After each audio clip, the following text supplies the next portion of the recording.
या विश्वातील सर्व रामभक्तांना आमचा विनम्र प्रणाम। रसिक श्रोते हो, बोध रामकथेचा या हरिभक्त परायण बाळासाहेब बडवे यांच्या ग्रंथाचे अभिवाचन करीत आहेत प्राध्यापक दीपक द निकते, अर्थात दीपक शांताबाई दत्तात्रय निकते।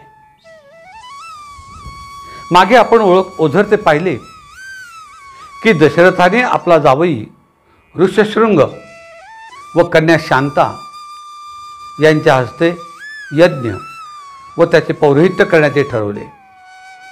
याचवेळी सुमंताला आपल्या राजाबद्दल फार मोठा आदर व प्रेम होते।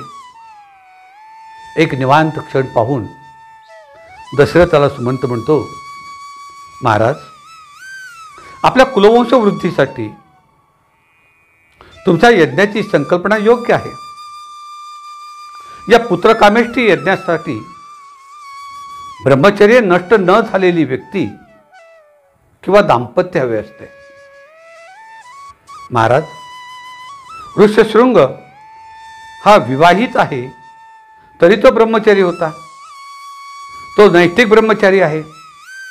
शांताबरोबर लग्न झालेला हा ऋष्यशृंग ब्रह्मचारी हो, त्याची पत्नी शुद्ध पतिव्रता, तसेच विवाह होऊन सुद्धा ब्रह्मचारिणी होती।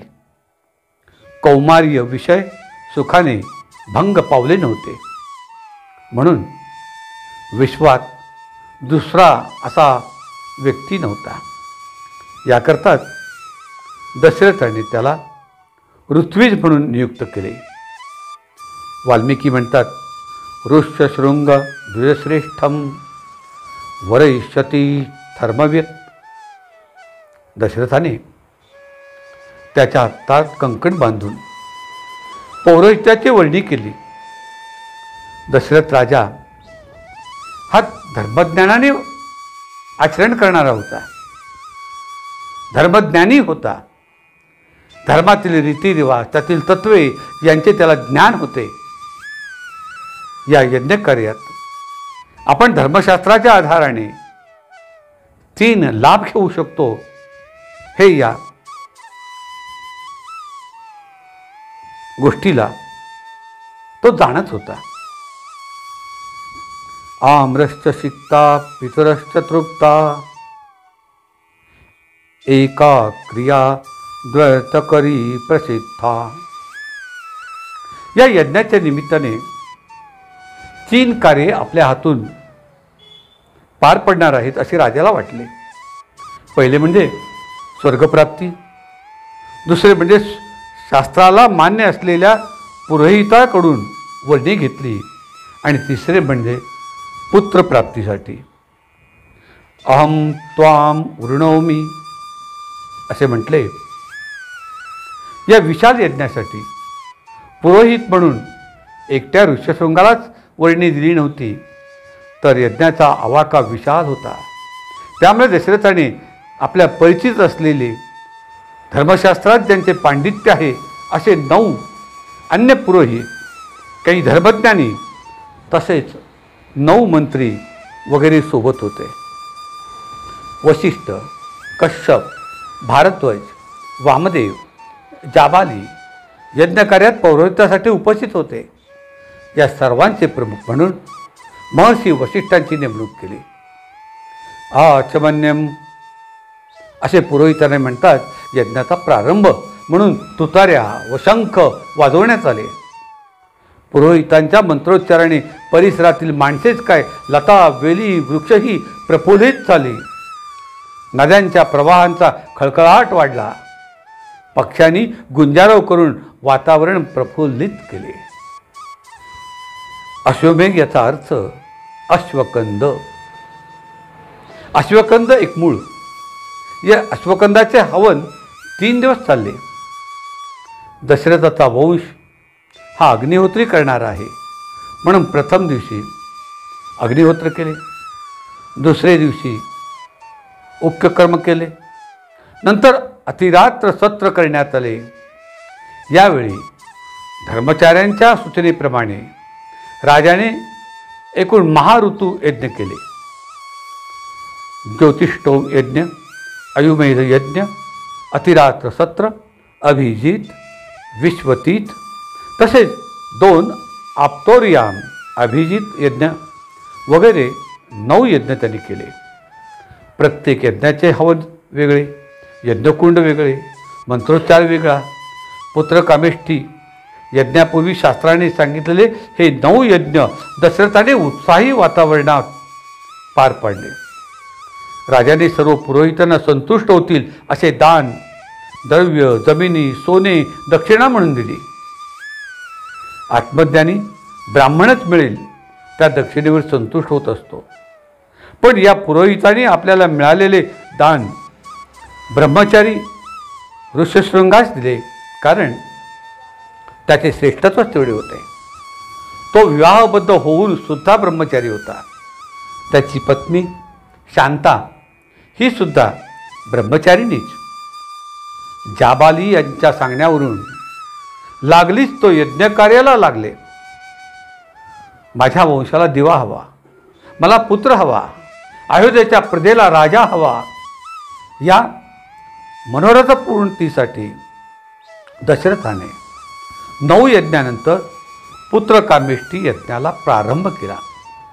पुत्रार्थ हयमेधेन कर्मणा इष्टम इच्छति, पुत्रार्थ हयमेघेन कर्मणा इष्टुम इच्छति.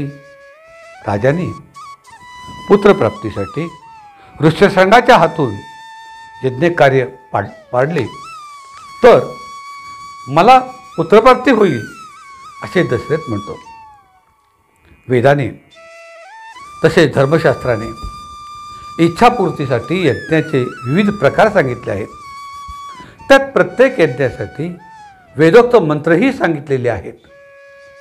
यज्ञातील हवनाने इष्टदेवता प्रसन्न होतात आणि यज्ञ करणाऱ्या यजमानाची मनोकामना पूर्ण होते. इच्छित मनोकामना पूर्णस्तो. धर्मविधी किंवा कार्य झाल्यावर आपले गुरु म्हणतात परिपूर्णमस्तु. शास्त्राने अग्नीचे महत्त्व वेदप्रमाणित केले आहे. यज्ञकर्माची मुख्य देवता ही अग्निदेवता आहे. अग्नीची प्रार्थना आणि त्यापासून मिळणारे लाभ या संदर्भात अथर्ववेदात 8व्या खंडात अपनोदन सूत्रात क्रमांक 3 मध्ये चालन ऋषींनी अर्थपूर्ण स्तुती आणि प्रार्थना केली आहे. अर्थवेदात एकूण 3 कांडातील 21 सूक्तात हवी अपितो तेभ्यो अग्निभ्यो वस्ते तथा असे पालुपद प्रत्येक सूक्तात येते. शतपथ ब्राह्मण या ग्रंथात वैश्वानर अग्नीने सरस्वती नदीपासून पुरुष व उत्तर पांचाल देशापर्यंतचा प्रदेश भस्मसात केल्याचा उल्लेख आहे. रामायणात अग्नीला साक्ष ठेवून रामाने सुग्रीवाशी सख्यत्वाची शपथ घेतली. सीतामातेने अग्नीत प्रवेश करून आपले पातिव्रत्य सिद्ध केले. दशरथाच्या यज्ञाग्नीतून एक महासत्व प्रकट झाले. कौशल्या यज्ञकुंडात समंत्र हवन करीत असे. अग्नी, वायू, सोम हे कर्माच्या फळाचे साक्षीदार भागीदार असतात. अग्नी हा वायूचा मित्र आहे. स्वाहा ही अग्नीची पत्नी आहे. महाभारतात सर्वत्र विशेषत्वाने वनपर्वात अग्नीचा सर्वाधिक उल्लेख आढळतो. अग्नी हा प्रत्यक्ष परमेश्वराच्या मुखातून निर्माण झाला असे महाभारतात दाखला मिळतो. वशिष्ठासारख्या अंतर्ज्ञानी अधिकारी महापुरुषाने कुलगुरू या नात्याने यज्ञ व अग्नी यांचे फलस्वरूप जाणून दशरथाला पुत्रकामेष्ठी यज्ञ करण्याची आज्ञा केली होती. अग्निदेवता ही यज्ञाची अधिष्ठित देवता आहे. यज्ञाने आत्मतत्वाची प्रचिती येते. तैत्तरीय उपनिषदात 2:1:1 मध्ये उल्लेख येतो, तस्माद्वा एतस्माद् आत्मन आकाशः संभूतः आकाशवदायुः वयुरोग्नि अग्निरापः अधम्य पृथ्वी पृथ्व्या औषधया. या परमात्म्यापासून आकाशत्व निर्माण झाले आहे. आकाशापासून वायू, वायूपासून अग्नी, अग्नीपासून जल, जलतत्वापासून पृथ्वीतत्व, पृथ्वीतत्वापासून सर्व औषधी निर्माण झाल्या. म्हणून अग्नितत्वाला महत्त्व आहे. अग्निपूजनेने यज्ञाद्वारे आत्मतत्वाची ओळख होते. राजा दशरथ धर्म व शास्त्र जाणणारा व विश्वास ठेवणारा राजा होता. वाल्मिकी म्हणतात, धार्मिका बुद्धिर्यम पुत्रार्थमागतः. राजा, तू यज्ञ कर, तुला पुत्रप्राप्ती होईल. तुझी बुद्धी धार्मिक आहे. त्याप्रमाणे यज्ञाचा मुहूर्त ठरला.